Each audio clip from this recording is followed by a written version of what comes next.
We are live. We are live. Welcome to Hack Studios. RT Beer here. T Beer. T Beer. I haven't even been drinking the beers, but I'm T Beer tonight. No, I'm T Bear. Just excited. I'm getting pumped. I'm going to be inking up this Joe Bennett, this fantastic Joe Bennett variant black and white cover for Black and White 2 Man vs. Machine. Yes, you heard it here. Let's show you what I got here. So this is it. And you're going to get to see my hairy foot because I'm not putting on socks for you guys. That's it. And this is a transparent desk, so you can see my hand. Hello. Hello, all. Wait, I got something here. Look, I can do advertisements like this. Back, black and white. Yeah. And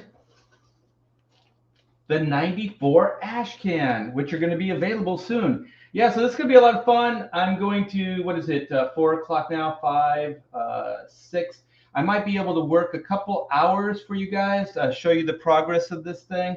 But this is the Joe Bennett variant cover. So I had Zach Bradley, one of my pontificator brethren, came in, helped me figure out the blue line aspects to this. And so we printed this sucker up. I'm trying to work it out right now where Joe Bennett will send me the original pencils as well. He's saying it's very expensive to ship from Brazil to the States, but I'm going to look into it because I want that sucker. I want that sucker. I want it, and I want it now. So let me see. I have not really inked in this fashion in a while. So I got to get my my tools of the trade. Look at this one right here. I cannot use this one. This one's broken. So yeah, I got my ink out. I got my pens. I got my ink. I might have to add some new ink to this and get it going. So actually, let me do this. I'm going to share the black and white campaign with you guys, so everybody has context to what is going on. And what is going on, and the reason for the season is Black and White, Volume 2, Man vs. Machine, in a world where law and order is often blurred to gray. Justice can only be bump, bump, bum, black and white. So we are at 56,862. We are a stone's throw away from 57, and we're a little bit further away from 60K. I would love to get this thing to a nice round number by the end of the second day. We got 2 days left, you guys. I do believe we can get this to 60K. With a little love, we can make it work. We can make this whole damn thing work out. I don't know how that stupid Paul McCartney song goes, but we can do it. I believe in you. I believe in Comicsgate. Let's do this.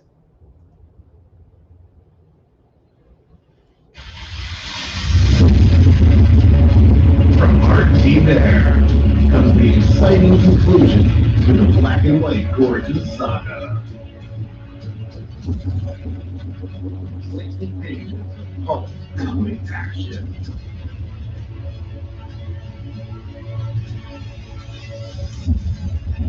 In a world where law and order are often blurred to gray, justice can only be black and white.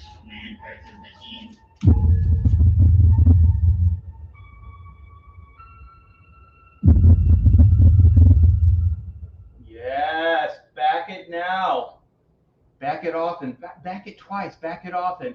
Yes. So, yeah, this is Volume 2. This is the epic conclusion to the origin story of Whitney Sung, aka White, Reed Blackett, aka Black, and their adventures, their origin, and yeah, it is going to be 64 pages. It is 64 pages of bombastic action and intrigue, the likes that you've never seen before. You're going to see so much robot devastation in this book.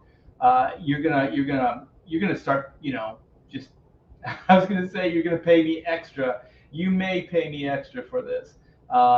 So yeah, this is going to be fantastic, you guys. Working on it now. The campaign is taking quite a bit of time, but I'm still getting some time here and there to actually put the book together itself. So we got the Kenneth Racaport variant cover. That's for the volume 2, and this is the Joe Bennett variant. So I'm going to be inking this up today, and we got Kyle Ritter to throw some colors in there, and we're going to have a complete cover fairly soon for you guys. And you get to see the process right here on my YouTube. So here's Black and White High Octane Adventures. This is a 22-page animated story done by Von Klaus and Pedro Eng. Looks fantastic. Here's Volume 1, second printing.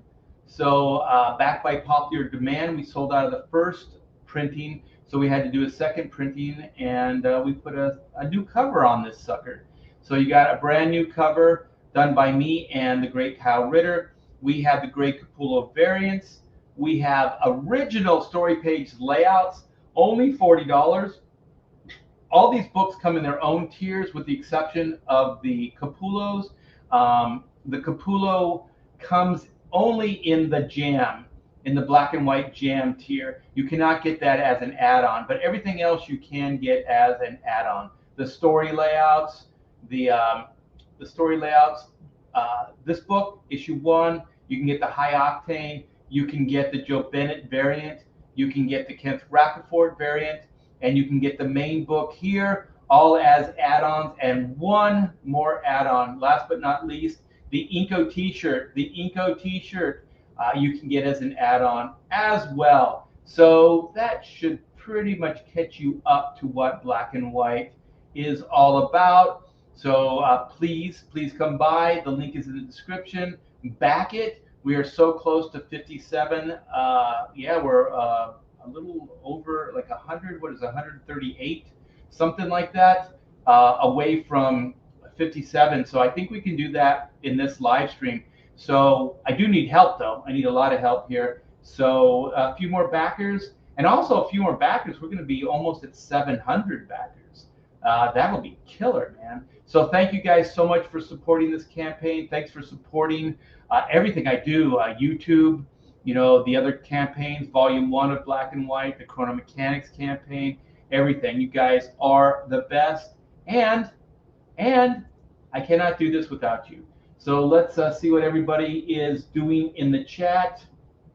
We have Kevin. We have Kevin Thompson. What's up? We have Linkovich. We have Skip. We have Lake Kick 1. We got Nicholas Gear or Gear. We have Joe, just Joe. Echo. Oh, there's an echo?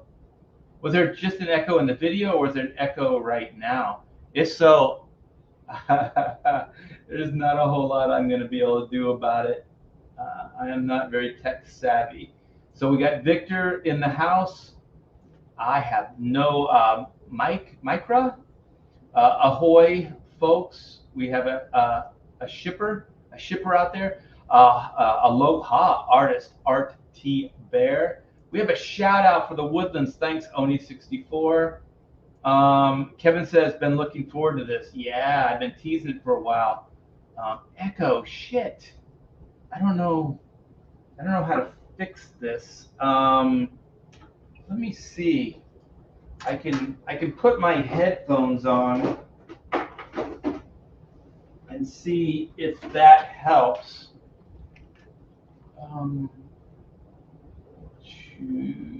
Stupid echo. Yeah, I don't know why it's echoing. It's the same setup as it always is. I didn't do anything different to it. So let's see. Got my headphones here. Pop this sucker in. So can you hear me better? Is that better? Is that better? I hope that's better. Let me know if that's better, you guys. I'm missing a lot of people. We have Eric the Guapo. We have Praetor7. We have Roland. Rolling, rolling, roll. We have Alan Sparks, Chimera or Chimera. What's up? My name is Eric, and I like movies and comics. Okay, wait. Okay, so I saw something that said small echo. Oh, I like this. This is cool. Yeah. Just made it in time. Small echo in your voice. Is there still an echo? No echo. Better. Sweet, sweet, no echo. Ah, I fixed it. I'm not totally inept. Perfect. All right, well, I'm going to continue going here. Let me switch over to my camera here and find my pins. Where are my pins? My pins. Where did I put those? Yeah, here they are. All right, I got to figure out which one is going to work best. And I don't have my little towel there. All right, let me get my ink rag. Everybody needs an ink rag to clean up their nibs. All right, so I'm settling in. This is going to be epic, you guys. Let me take off my glasses because I can't see the art actually with them. It's weird. Okay, let's see. I haven't put pen to paper in a while, so let's see how this goes.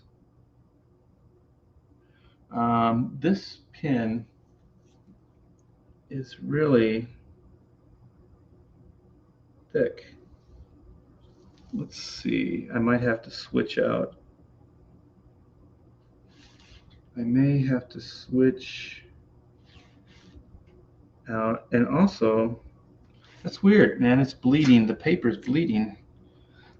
I think it is the Texas humidity. Let me see. I'm going to try a different nib here. Okay, let's try this one. Yeah, this one's finer. I may have to ink this with a marker. This pen is bleeding. It's weird. Okay, let's get that out of here.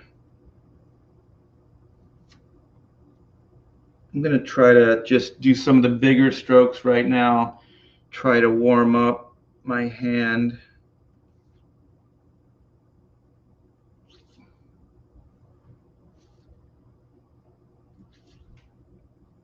Yeah, so this was, I had Zach Bradley, who's now a Texan. Well, he's not now a Texan, but he's my neighbor. And so Zach Bradley is a really talented dude. He had Goma. I actually have, where did I put it? I have it somewhere around here. I'll show it off in a bit. He has a book called Goma, which was all painted. It's really amazing. He did a trading card for Black and White, Second Chance. I think it was the pre-launch sign-up card. And he did the artwork for that, which came out amazing. So he does kind of this digital paint style, which I absolutely dig. I think it's amazing. And so, like I said, he lives close by, and so I was having problems with trying to figure out how to print this up in Blue Line, because I originally wanted the original from Joe, but he said he had a little bit of problem with the cost, but I was going to pay for it. So I couldn't wait any longer. So I just figured I'd ink the Blue Line and then see if he could eventually send the original. So I still might get the original, which will be cool because it'll be the pencils. So then I'll have essentially two originals. I'll have the original inks, and then I'll have the original pencils. Yeah, this is bleeding a little bit here, which isn't cool. I'm all about the quality line, and if I can't get the quality in there, I always feel like my mojo is off. I also this is new ink. Sometimes new ink is a little thin, so it'll lend to the bleeding problems as well. But we'll see how it goes. I think for the smaller details, though, I'm going to have to use a micron because if the small detail bleeds like this, it's going to be a mess. So I want to thicken up. So I'm basically just throwing down some lines, trying to warm up a little bit. I may come in and build out some of these lines, make them thicker. But I kind of just want to move my hand around, uh, get some energy going, see how this paper and this pen and the ink is working.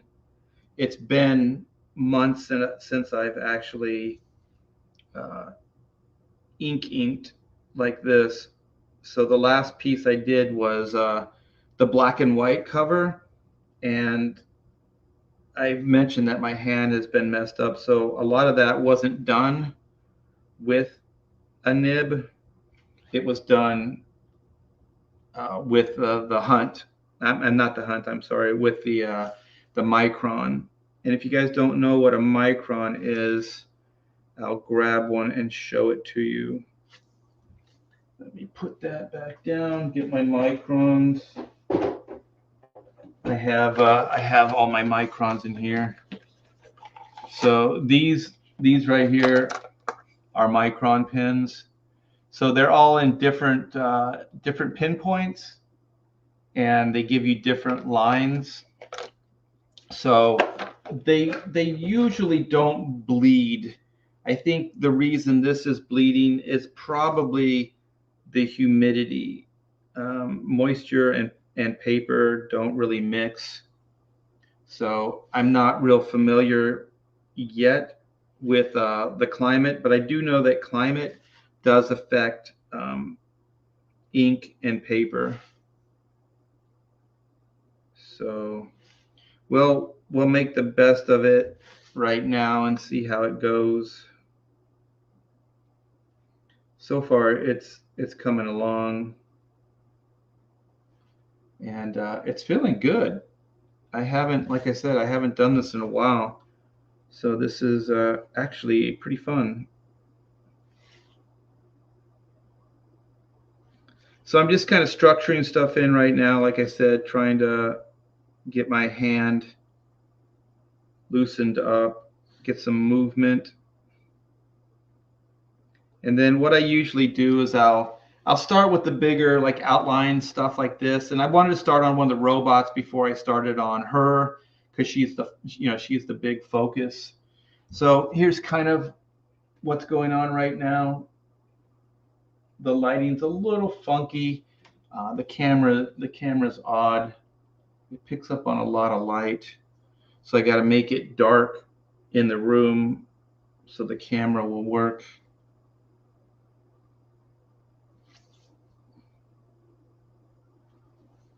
So yeah, this is what I do all day. I sit and trace, like Kevin Smith says. I'm just a glorified tracer. But what you'll see is, we'll do a comparison, pencils, inks. And by the time I'm done with this, you guys will see what an inker brings to the work. I guarantee you. Right now, it looks like I'm just tracing, but there's going to be some interpretation. There's going to be some addition I wanted Joe to work in a more of a breakdown style. I'm going to make this thick. More of a breakdown style because I want to do finishes. I want to come in and kind of polish it up, put it in a black and white style, and just kind of do like what we how we worked on Terminator Deathstroke and on Savage Hawkman, which was absolutely a dream. Yeah, Joe's stuff is so bombastic. It's so amazing. I like his. Is it in? I forget what it's called, but the Hulk book that he was working on, and I'm glad I didn't get that ink assignment. There's a lot of rendering in that book. It looks gorgeous, but yeah, I don't have that much interest in that. And also the rendering style is I can ink that style, but I don't like that featherly look too much. I kind of like more stylized hatching stuff like that. Like if you look at black and white, there's a lot of non-traditional uh, line work in that. I'm trying to make it a little bit more organic, less like traditional. And I just want to stress, I don't have a problem with any of that stuff, but when you're drawing your own stuff in your own style, you kind of want it to be your own, actually. You want it to be yours. Everything is working except that doggone paper is bleeding a little bit, but I'm kind of getting the knack of how to make it work.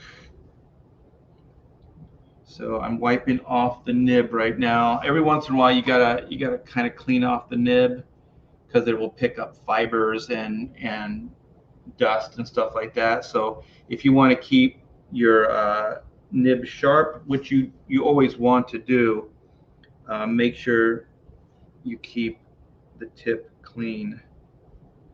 And I'm going to try. I like the way this nib is responding, but it is bleeding a little bit. So I'm going to try another pin nib, and then maybe I'll try to break in a brand new tip and see if I can get better results with that. Yeah, this one's a little finer, but it's still bleeding. But the tip is finer, so the lines are a little thinner. So let's move forward and see what we can do.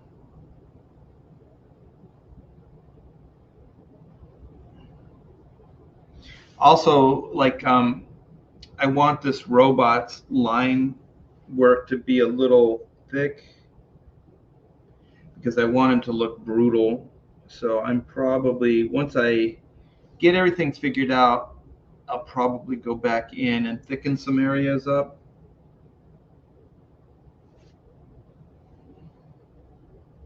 And see if I can make him a little bit more dynamic. But I don't want to put too heavy of a line on him right now because he's in the background. The bot is in the background, and white is in front of him. So you kind of want to start a little bit more conservative in the line weights, and then you can always build. But it's harder to take line away than it is to build. So I like to be a little conservative at first, and then I'm not sure, but at least this arm looks like it's in front of the lower half of him. So the arm, I'm not going to make it too thick, but it should be a little thicker in line weight.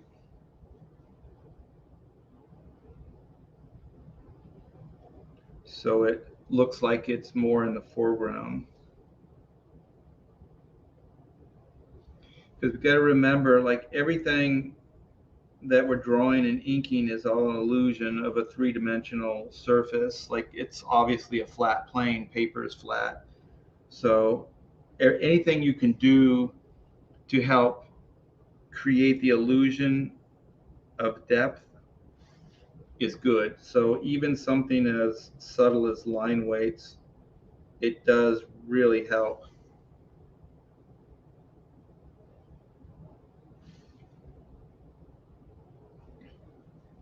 Because it's like establishing planes. So there's like foreground, midground. This is kind of a foreground as well. Midground. She's kind of midground, and then there's background. So I would say that Reed here is a little background as well. But I think what I'm going to do with this Reed figure, I didn't want to like be too critical with Joe, but digitally I'm going to blow this character up and fill the space more. So I'm going to make the figure bigger because it's an equal team book. So I don't want it to seem like it's necessarily the white show. Although, you know, this cover really does sing, that she's right in the foreground. And he did another design that had them more on equal footing, but I liked this white pose a lot. So I went with this one. And I think I showed the sketch off on a live stream, so if you guys have time, go back and check that out. Yeah, I haven't did a drawing, like a inking or drawing stream in a while. Like a lot of the stuff I've been working on is all spoiler, so it'll give away story and things like that. So it's always a little tough. I want to do stuff like this, but I don't want to give too much away at the same time. So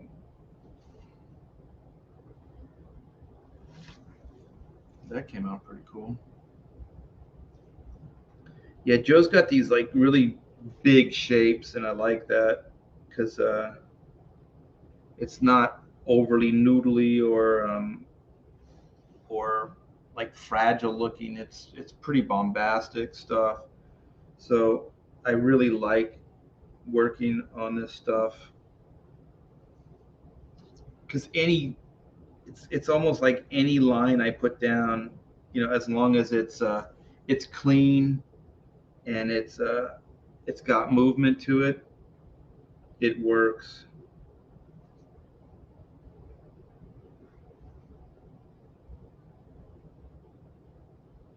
Yeah, Joe's a great guy. I think I just read that he's going to be working with Chuck Dixon on a project. So he mentioned to me that he wanted to get, like he wanted me to give him some feedback back on how to do, crowdfund comics and stuff like that. And so I told him I would help him. And but I don't think he's going to need my help. He's working with Chuck Dixon now, so he's probably got it all under control. But like I said, Joe's a good guy, and Marvel canceled him because of a loudmouth SJW Al Ewing, who I have a serious problem with.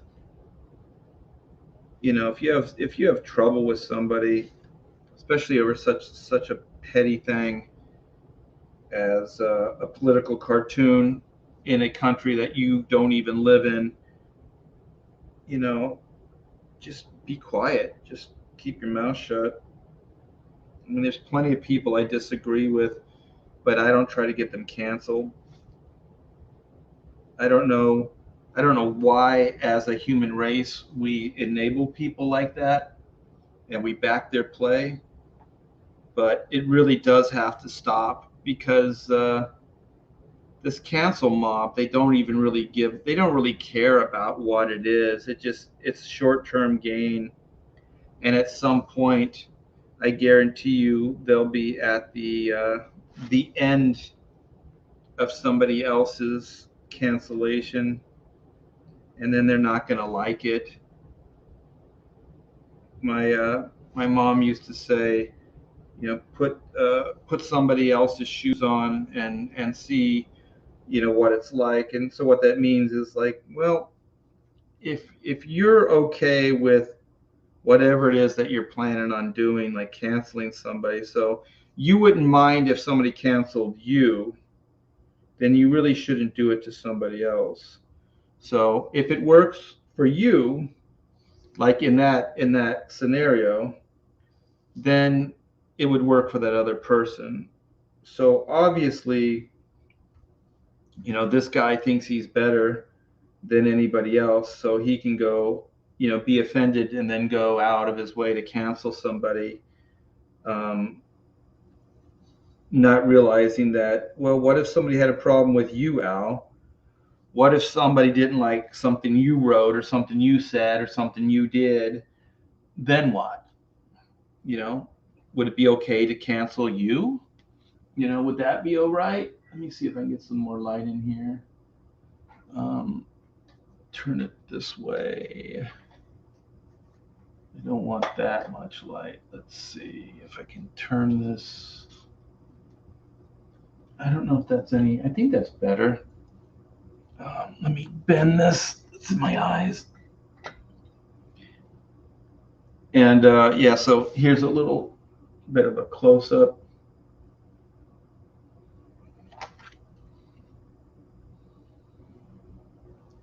Yeah, so that's, I mean, my mom taught me that trick when I was really young. Like, if you don't like it, then chances are the person that you're going to do to affect, whatever thing you're going to do, they're not going to like it either. So if you don't if you don't want to be canceled or you don't like being canceled, then don't cancel somebody else. And trust me, you're not making the world a better place. I mean, the world's a better place with Joe Bennett in it, working on comic books. It's not a better place when Joe's not drawing comic books. So you're not doing the greater good. You're not really doing a service to humanity or whatever. I mean, you can convince yourself that, canceling a good person is a good thing, but it really isn't. I don't know how you could even pretend to justify it. So that's kind of my 2 cents on that. Yeah, I'm not anti-left, and I'm not anti-right. I'm not pro-right. I'm not pro-left. Um, I'm just kind of anti-cancel culture. I would say that I'm usually more of a moderate. Right now I'd say I'm leaning more towards the right, just because there seems to be way more logic and sanity on that side than the other. I can't even come close to relating to um, the Democratic Party right now. Yeah, I don't. They're doing some crazy stuff, man. um, yeah, so I I don't know. It's interesting. I say that a lot these days because it's my go-to instead of saying everything's messed up, because I don't like when people say that around me. Like everything's messed up. We're all going to hell or whatever. So yeah, I try not to talk in those type of terms.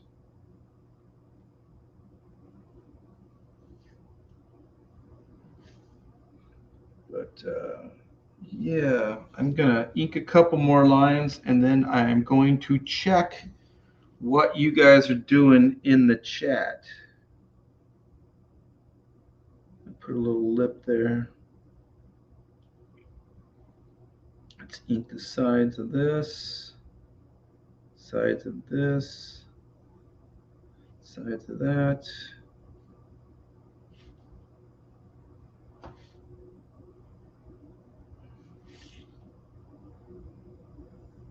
I like that both Joe and Kenneth drew their own type of robots. Like they didn't try to draw like my robots. They drew their own, and I dig it. I think it's really cool.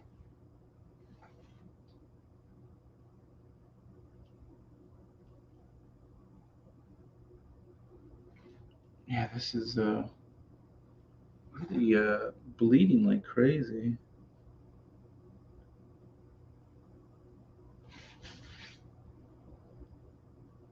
I am getting movement though, which is good.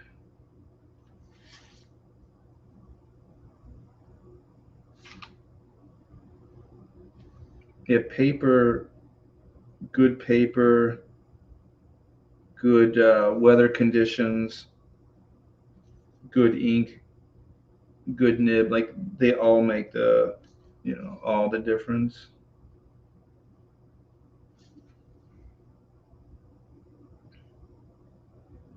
Like I said, I'm probably going to go over, some of this stuff once I get it more blocked in and get an idea of my line weight. So I'm kind of keeping them all similar.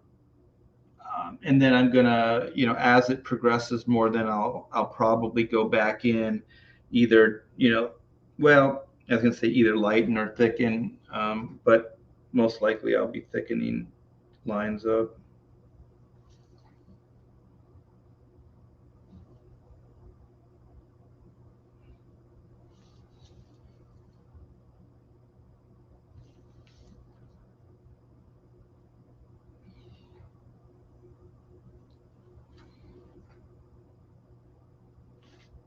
And so it'll be interesting to see what Mr. Bennett, Mr. Joe Bennett, and Mr. Dixon have planned for their creator-owned venture. I wonder if it's going to be just a pure Chuck Dixon creation, or if it's going to be something that Joe brought to Chuck. Right now, it sounds like it's something that Chuck created, at least the written part of it, or brought that to the table. I'm sure once Joe starts putting visuals to it, it'll be, more of a 50-50, but I'm mainly talking about just the initial idea. I'm trying to think if maybe somebody in the chat can help me. I'm making this thicker. Did Chuck Dixon do Robin for a while with Tom Grummett? Was it Tom Grummett? So I remember, I thought it was Chuck Dixon wrote it and Grummett penciled it. I remember it was pretty good. I thought it was a good book. I don't remember any of the details of it. I just remember just the overall. I thought it was pretty interesting, pretty fun. I think it was the new design of Robin too. I guess the Neil Adams version, where he got rid of the tights and he put them in like those ninja toe shoes, which were pretty cool. And then he had the staff, I think. I think they gave that Robin a staff, which I don't know. I do like fighting staffs and things like that, but it was kind of it didn't feel Robin to me. The staff didn't. I thought like it seems like the Bat characters always have more of like boomerangs and stuff like that. They're more set up for like projectile, fighting, throwing batarangs and stuff like that. I thought the Frank Miller did some cool stuff with the batarangs, where he made them kind of like throwing stars. I thought that was cool. Wait a minute. Wait a minute. No, I don't want that. Go away. My computer is showing one thing, but it's not. Is it glitching? Well, I'm going to read some of the chat here and see what you guys are up to. And then I'll get back into some inking. I don't want to be antisocial here. Small echo in your voice. So the echo's still there? Oh, no, no. Oh, I'm sorry. I went back too far. Yeah, let me catch up here. Do. Oh, yeah, that's better. Love seeing a master at work. Thank you. Fact, we work in illusions. Hey, Eric Nieltowski, how are you, brother? How are you, my friend? It's been a long time, my California buddy. Inking fun, hells yeah. Johnny Rando, you don't like feathered. Time to change my hairstyle then. Oh my gosh, that hairstyle's been gone for a long time. Wasn't it like the 70s, like the Farrah Fawcett haircut? Wasn't that like feathered? How's the thumbs doing? They're doing better. This one right here, my right, still clicks a little bit, and my left is good. My right is still a little pain, but I have full mobility, which is great. Like like it wasn't that long ago I couldn't bend my thumb at all. Like it was just completely stiff. I had those cortisone shots put into the tendon right here. It hurt like hell, but I got my thumbs back, so that's good. So a little at a time, past master. GK says, I have Savage Hawkman. It was pretty sweet. Yeah, I blame DC, man. That book and Terminator Deathstroke I thought were amazing books. And I don't know if they canceled them. I think they just got new creative teams on them. So Joe and I and Kyle Higgins on Terminator Deathstroke, we were all let go of. I wanted to stay on a book that Kyle was working on, but they broke up the team. But Joe and I stayed together and went over to work on Hawkman from Terminator Deathstroke. And it was really good. It was a really good book, some great artwork. And and Rob Liefeld was writing it, and Mark Polton, Comicsgate's own Mark Polton, was writing the book, and I thought it was fantastic. But we inherited like bad sales, so sometimes when you take over for somebody else, and the sales aren't that good, it's almost impossible to build them back up. So I think we were kind of challenged with an impossible task. But I thought the work was really, really good. And I think if DC would have got behind it a little bit more, we could have turned that book into a hit. Hawkman's one of those characters that I think everybody loves, but it just doesn't sell very well on its own. I think he's a great looking character. Hyper Wizard says, do you ever have trouble with a nib not giving out ink? Yes, I actually have a quick dip my nib in water sometimes to actually get the line.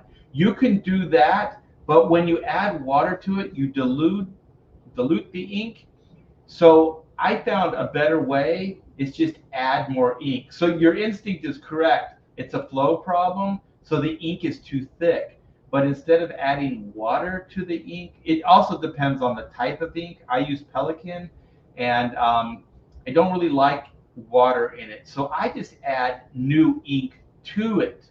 So the new ink ends up mixing with the old and thinning it out. So I like doing that better than adding water because water starts graying down the ink line. So I don't like that. But yeah, that can be a problem. And you're right, it's a flow problem. So when you dip it in the water, it actually thins out the ink and then flows better. But like I said, for me, it can like make the line gray instead of black. We have Philip from Zaid Comics. I think he's launching Lost Pages this Friday, I think. So Phil, if you're doing that, tell everybody in the chat, man. Don't be afraid. Step up. Uh, let's see.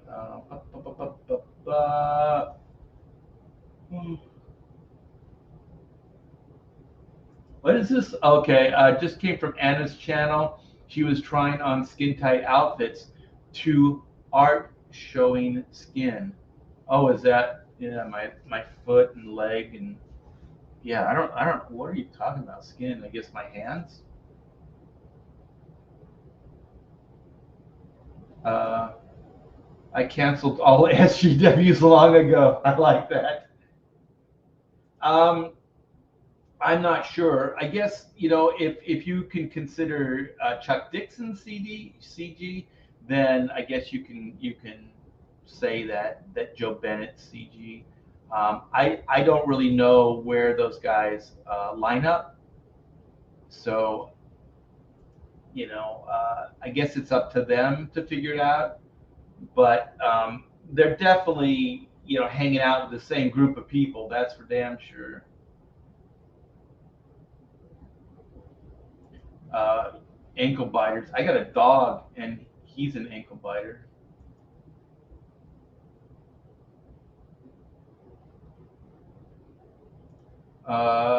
Broken M says, "You're not insane. Simply as that. The politics is a side effect." There's some weird ass stuff going on.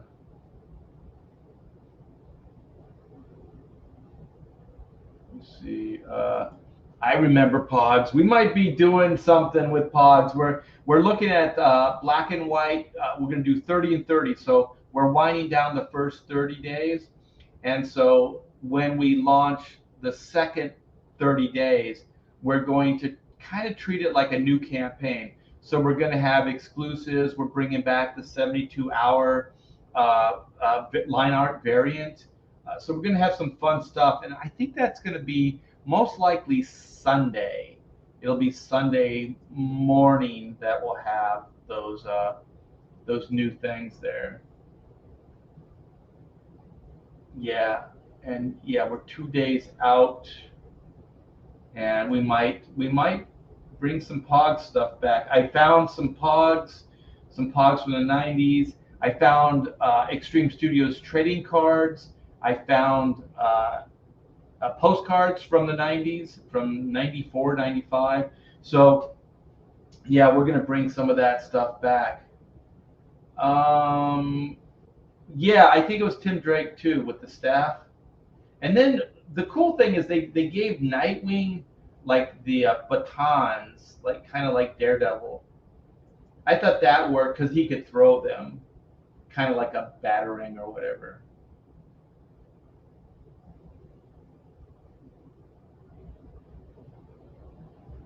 You need those ninja shoes for inking. Those things are kind of cool, man. Kevin says, yeah, he did. He also wrote an article speaking out against what DC have done to Drake. Oh, cool. Yeah. I remember that run was pretty cool, that Robin run. We got some Phil fans, Phil Diaz fans in the house here. Let's see what Hyper Wizard says. Oh, what kind of ink is that? I'm using India ink, and it stays a strong black even with a touch of water. Well, I think technically all of this is India ink, um, I believe. So I'm gonna grab this ink bottle, but it's got a lot of ink on the side, so it's kind of spilling. I don't want to get ink all over myself. So here's it's Pelican. Like I said, the bottle's kind of jacked, and it's just drawing ink. But I think all ink is technically India ink. So I don't know what brand you're using, unless it's a brand called India ink. I know if Higgins, if you add water to it, Higgins is already pretty watery. It will really turn to gray. Glad I'm not the only one with that problem, though. All inkers have that problem. Will Chuck have an Indiegogo campaign, or will it run? I don't know. So I would assume it would be Indiegogo, and I'm pretty sure he's going to crowdfund it. So I don't think it's going to be through a publishing company. Is there a beginner ink kit? Wow. I'd say there's just some. It's real basic. There's real basic tools. So for me, I like Pelican ink, but everybody's different. So I like Pelican ink, and the reason I like Pelican is because it's the least fussy ink out there. So right from the bottle, it usually works really well. So there's no mixing. Sometimes, like ink, you have to open the top and kind of let it breathe for a night. So like the water can kind of evaporate out of it and it thickens up the ink. But with the Pelican, I don't have to do that. Like right out of the bottle, it works pretty well. Like right now, some of the problem I could be having with the bleeding is that the ink might be too wet. Because if the ink is too wet, it will also bleed because there's just too much, I mean, water and paper don't really mix. So the drier you can put down the ink, the better.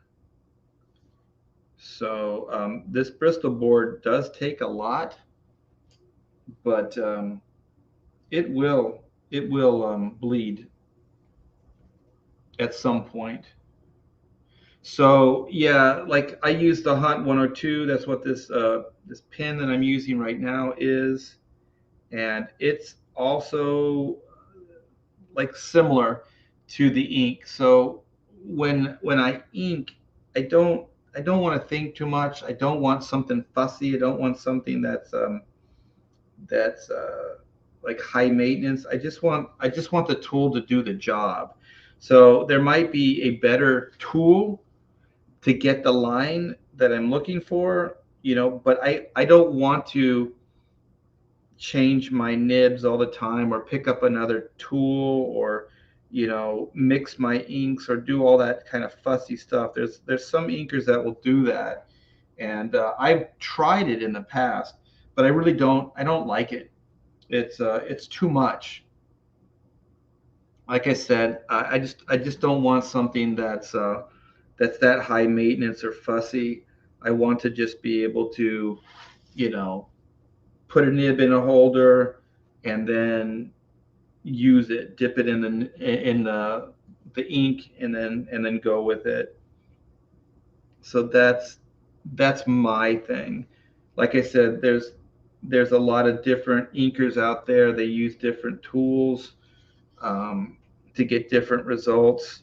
So it really is like, as far as a beginner thing, I'd say just go with tools that, try a lot of different tools, see what feels best to you, like comfortable, what gets the line that you want. That's the main thing, is get the look that you really want. And then um, just keep practicing with it and get it down. And so like I use, the Hunt the Hunt 102s. That's this tip here, and the holders are kind of BSy. This thing right here, this lip, is kind of problematic because it catches right where your finger is. So what I do is I take a file and I file it down. There's still a little bit of a lip, but I file it down so it's not as sharp, because I don't know, I guess they expect you to put your hand right at the front of it, but my hand my finger goes right where this line is. So it's kind of a bullshit design. They really should take that lip out of there. They should make it smooth, because everybody's hand's different size.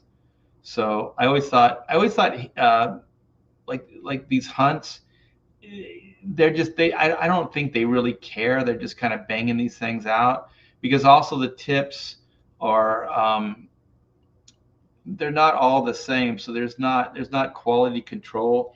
So each hunt tip will act differently.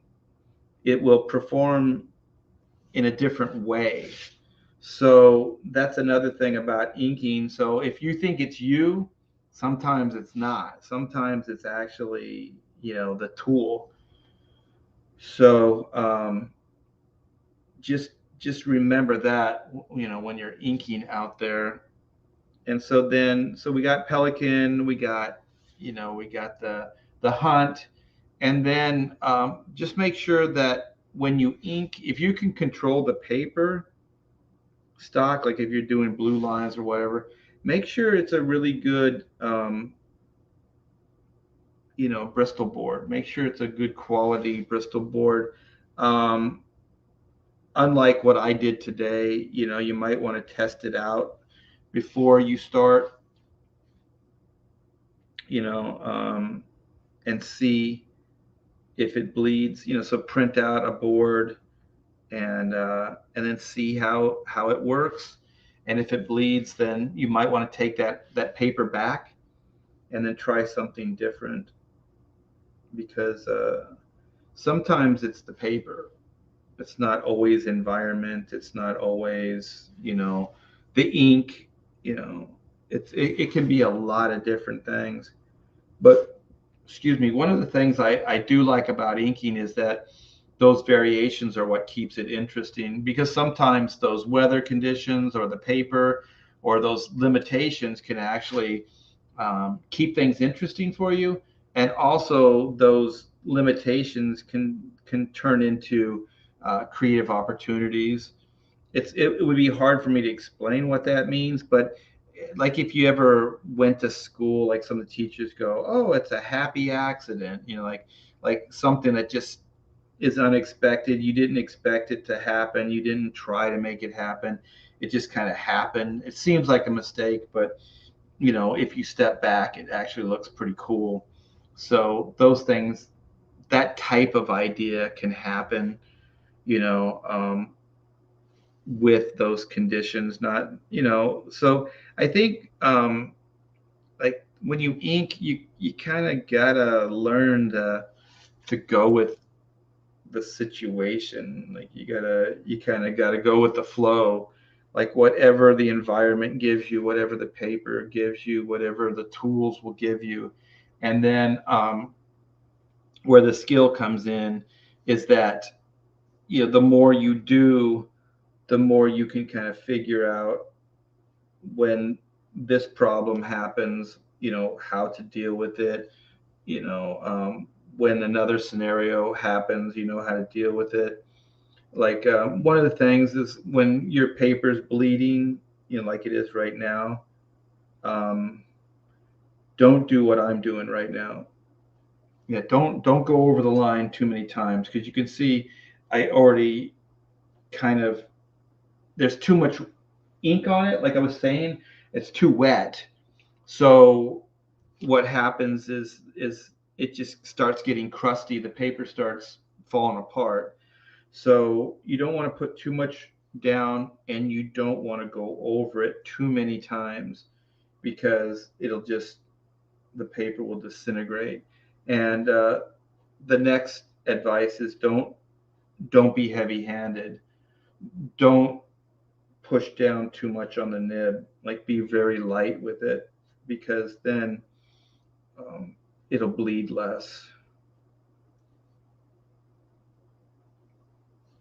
So yeah, you guys are kind of getting to see me ink in a worst case scenario. So you know, I hope that this actually can help. And and you'll see. I mean, it will seem kind of muddy right now, but I've been in worse scenarios than this. So this, I'll be able to pull this thing out. This thing will shine. Let me. This I moved this light, so I can't really bring it up too far because there's too much light. Um, but yeah, this is what I'm doing here on this lower part. So yeah, let me check the time because I got to prep for the professionals tonight. It's a Hunt 102. Yeah, there you go. Uh, Standard BS holder. Pogs suck. Poker chips rock. Okay. Um. Yeah, I haven't really thought about that yet, but I guess we could make it available. Yeah, I usually I don't get too territorial with my work. I don't mind selling it. I have so much too. Is that paper that he is inking the original paper that Joe Bennett drew on? No, no, this is a blue line. This is the old image board that I have, or is it reproduction? Inker makes a mistake. Yeah, this is old '90s image paper with blue lines. But like I said, sometimes it's not the paper, sometimes it's the weather conditions. Um, like I always lived in California, so there's usually very little humidity, and if there is, it's maybe a day or two out of the entire year. So I'm not used to the humidity yet, but I have done conventions and I have been in humidity and tried to ink, and that's what this feels like. It doesn't feel like it's the paper. It doesn't feel like it's the ink. It doesn't feel like it's the nib. It feels like it's humidity mixing with the paper.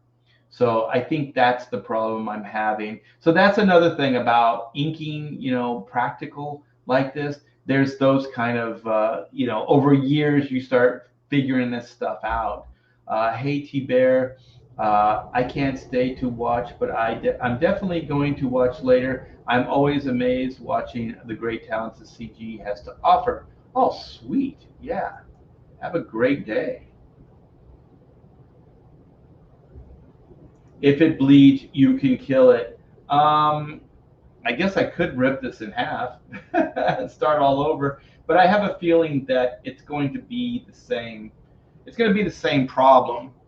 So whether I do this tonight or I do it tomorrow or whatever, I think there's going to be um, the same humidity. So I think what I'm going to do, especially if I do this more, like right now, I'm not in inking phase, but once I finish penciling the book, then I'm going to be full bore into inking.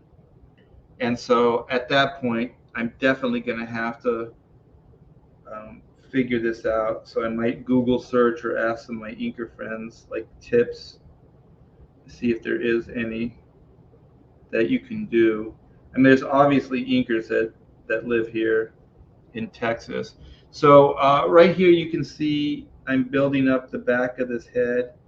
And like I said, you kind of don't want to put too much ink down, but sometimes it will allow you to, which this did. So I got to build up. And then the key too is when you're going to build up a line with this type of paper, be very ginger. Like don't press down too much and don't put down a lot of ink because you'll just destroy it. And so I'll show you a tip to fixing this right now. And I'll try to zoom in so you can see it's a little jaggedy. Um, Let me see if it's straight. I don't think it's quite straight. I should get a French curve to do this, but let's see. Yeah, I'll need a French curve. So one of the key things you can do is if you get a template or a curve. Let me see. Where is it? Here it is. Okay. If you get one of these tools, so if you get a French curve, you can make sure it's clean. You can get your nib. Let me take off my glasses here. And so you can line it up with this here. I don't, yeah, you guys can see this. And so the idea is get as little ink on the tip as you can, and then just kind of lightly drag it. So if you lightly drag it, it will clean up that line. Look at that. That thing's razor sharp now. So these are little tips that you can do. Um, like I said, this is hardly the worst paper I've ever worked with. And right, this little section right here is allowing me to build up. So there's all kinds of weird little tricks and things that you can do to get past certain problems. But like I said, like digital, they don't have these kind of problems. And to most people listening right now, you go, well, you know, if you could just do digital and not have these issues, why wouldn't you just do digital? Um, because I actually I kind of like it.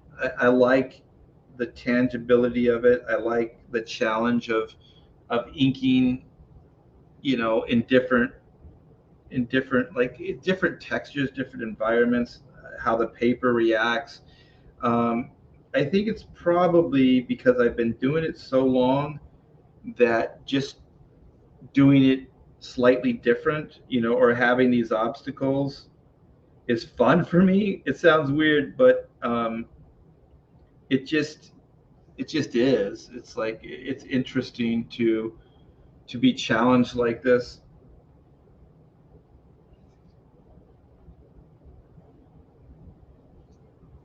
And like I said, I mean, when you see this thing finished, you're gonna go, there's no way I could tell that he was having a hard time with the paper. Yeah, this thing will look sweet. And then with this little detail that I'm doing here, I'm making sure there's not a lot of ink, and I'm being very like light-handed. Like I'm not bearing down on the tip at all because I know like this type of detail can get out of control real easy with this paper. So another thing, if I want to build this line up, I want to clean it but up a little bit, but also I want it to be thicker. So one of the things is like a tip, if the paper's bleeding, don't go back in when it's wet. Let it dry and then come back in and try to clean it up. It'll work better because like I was saying, you can't fix it with more ink. Like especially like what I mean by that is like wet ink, because it'll just bleed more and then the paper will fall apart and then you'll just have a cluster F situation. So it's dry now. I can come in and I can get the shape that I want. So I got to build it out a little bit, I cleaned it up, and there's no bleeding. So you guys are actually, this is probably a better live stream than just watching me ink, because you guys are getting to see me ink with like in a bad scenario, you know, with humidity.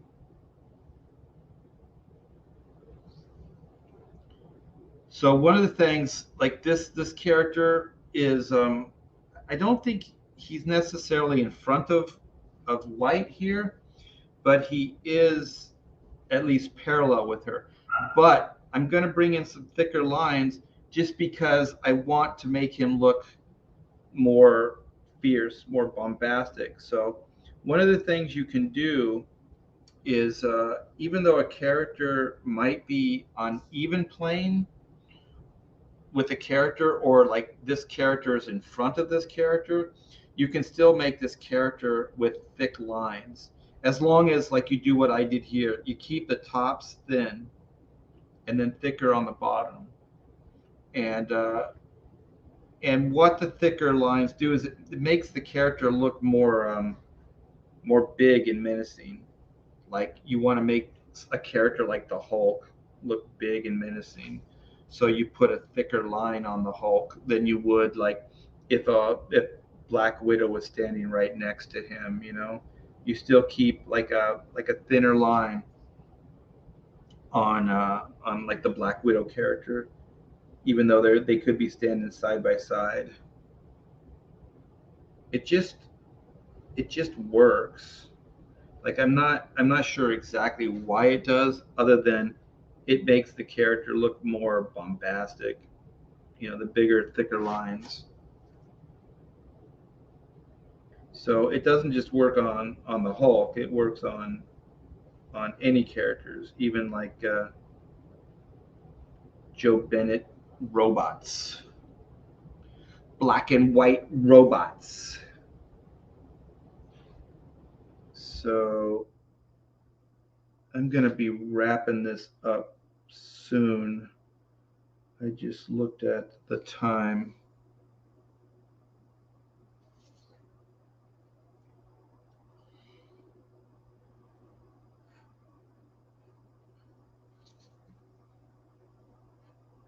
And also, you guys, I'm going to show you, like, some guys, like, especially like beginners, they'll use these French curves a lot. And sometimes I'll do it too when the area is really, it's big. And also the paper is giving me trouble. So you can line it up and then just do the line like that. And then I'm going to build the line. If this paper was better, I would probably have done that in one stroke. Like, I would just push down real heavy with the nib here, and then just this whole, like, now it's two lines, it would just be one thick line, and then I'd sweep that over. But since the paper is kind of giving me a hard time, I didn't want to put down a lot of ink. So that's why I did it that way. But there's nothing wrong with the French curves, using them, but some inkers use them as a crutch.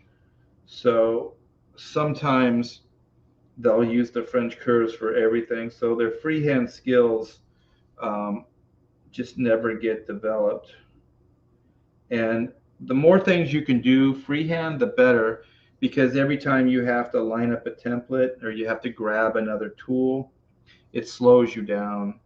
So you kind of want to stay in the moment and just throw lines down, like, quickly.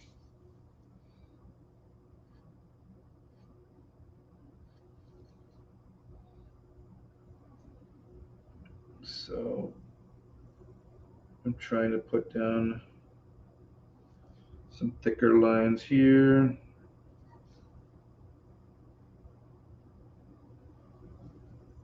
This is black, but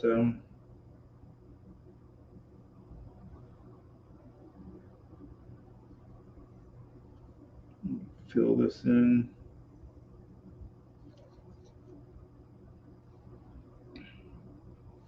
So yeah, I'm just going to try to jam out as many lines as I can, then go back to the chat, and then prepare for the Professionals tonight. The Professionals is going to be on my channel, you guys. So I think Graham isn't going to be able to make it. He's leaving Vegas tonight, so he's got quite a little trip to get back home. He's been shooting up the Nevada desert with high-powered rifles and shit. Look like a lot of fun. My daughter does that. She's got a friend that served in the Marines, and so he's got some pretty high-powered stuff like automatic weapons and all kinds of stuff, or semi-automatic. I don't know what's legal and what's illegal, but yeah, they go out to the high desert. They don't go to Nevada, but they go out to the California, like we used to call it's the high desert, and they just shoot stuff up. And I guess there's parts of the dunes where people bring stuff, like there's little mannequins and there's cars and there's different things that you can shoot at. So it looks like a lot of fun. So she shot video a while back of her going out there, and it looked like a lot of fun. And she's not afraid of much. She's a pretty brave kid.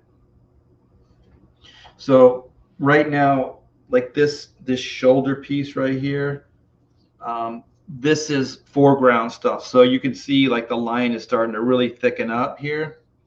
So we're getting into some of those background, foreground, midground ideas. And I'm going to fill this in here so you can see some of the thickness happening.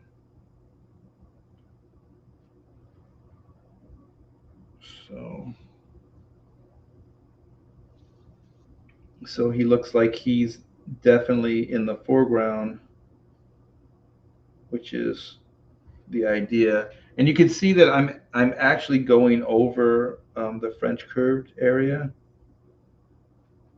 because I'm a skilled professional. Don't try that at home, because 9 times out of 10 that would have led to a crazy, horrible conclusion. The line would have just fallen apart. So yeah, like I said, you guys are kind of getting a rare glimpse at inking on in a kind of bad scenario here. I blame the humidity, even though there's not a lot of humidity right now. But also, this board, now that I think about it, had been setting out for probably a month. So it wasn't in a box, it was just kind of setting out. So it could have been absorbing moisture all that time. That's another thing, you guys, like keep your, like wherever you store your paper, don't leave it out. Make sure you got a good like a box or something to keep it in, to seal it from the environment, because there's humidity and there's also just dirt and dust. So if it's sitting out, there's dirt and dust that will collect on it. And when you have that, like I said, like I wipe the nib, like you can see here, I wipe the dirt and stuff off of it, because it will actually pick up fragments, like the dust and stuff like that. So you want to keep your paper as dust free as you can. These are helpful tips.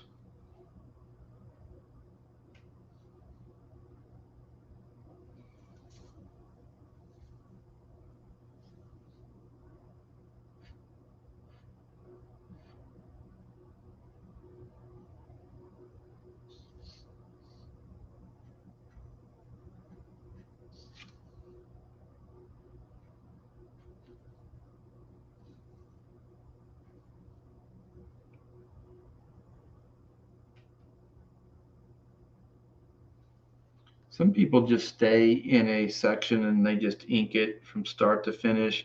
I like to go and I like to structure things first.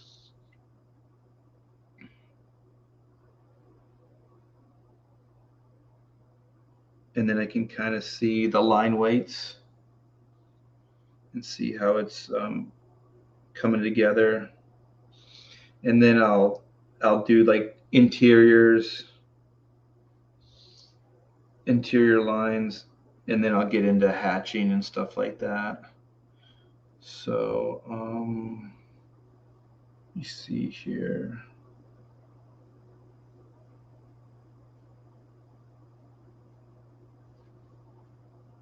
You can kind of see that I went thicker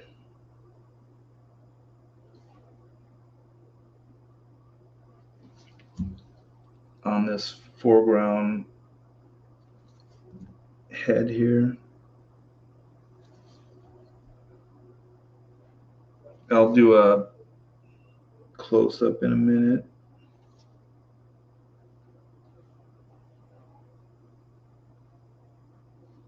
I'm going to try to get as many lines as I can down before I close out the stream. So hopefully you can kind of see how some of the foreground, the stupid light, let me see if I flip it around this way.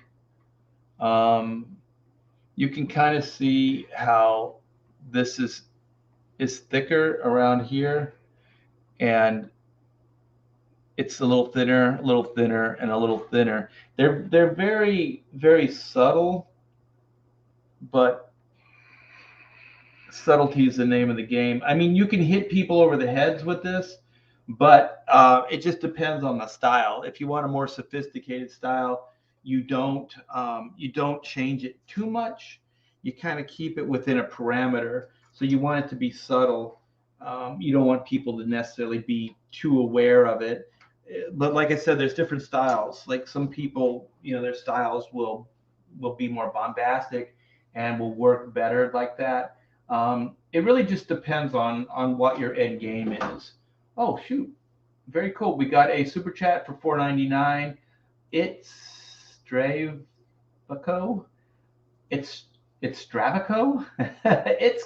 it's Stravaco. I hope I said it right. Love your work. First comic book I bought with my own money was X-Men 12. Oh yeah, that was nerve-wracking. That was the first X-Men I did pencils and inks on. I followed Jim Lee on that. That was pretty crazy. By you, and it kicked off my love for drawing and comics. Appreciate you. Thank you so very much. I appreciate everybody. I appreciate all the fans out there. I wouldn't still be doing this if it wasn't for you guys, picking up these books, supporting stuff I've done. So thank you so much. I do appreciate that. Thank you for the kind words as well. Let's see what Joe Bernard says. They have places here in Nevada where you can pay to go learn to combat fire. Keanu Reeves, and how to learn how to fight with weapons, formations with others, etc. I think that Graham did something like that because he was in Nevada. He was in Las Vegas or something like that, shooting up a bunch of junk. Let me see what Mr. Von Stugel says. Listen to the bandmate. Not to be rude towards the other artists, but the only cover for Black and White 2 main book is I like is art. Oh, thank you. Let me read that again. I'm sorry. I got discombobulated. Not to be rude towards the other artists, but the only cover for Black and White 2 main book, I like is art's. Thank you. Thank you. I do appreciate it. There's a lot of cool people here. I like cool people that say nice things about me. It's always a high point. Humidity. Yeah. I think that would be the answer. If I did this more on a regular basis again, like if I was just inking full time like before, I would probably be looking into something like this. Dehumidifier.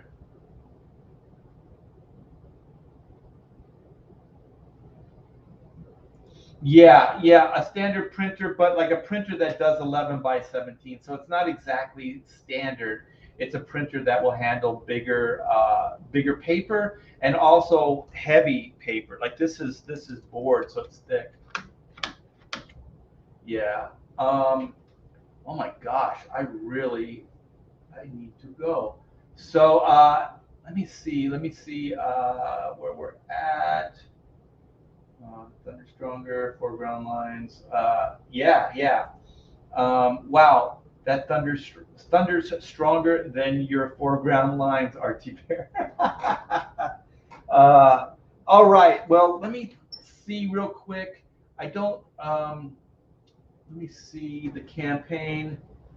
Still doing good, still going strong. 692 backers, 56,862. We are a stone's throw away from 57K. Hope to have that done by the end of the night. Thank you guys so much for hanging out. Time passes so fast, working, hanging out with you guys. So I do appreciate that. See you guys later tonight for the professionals. And take care, man.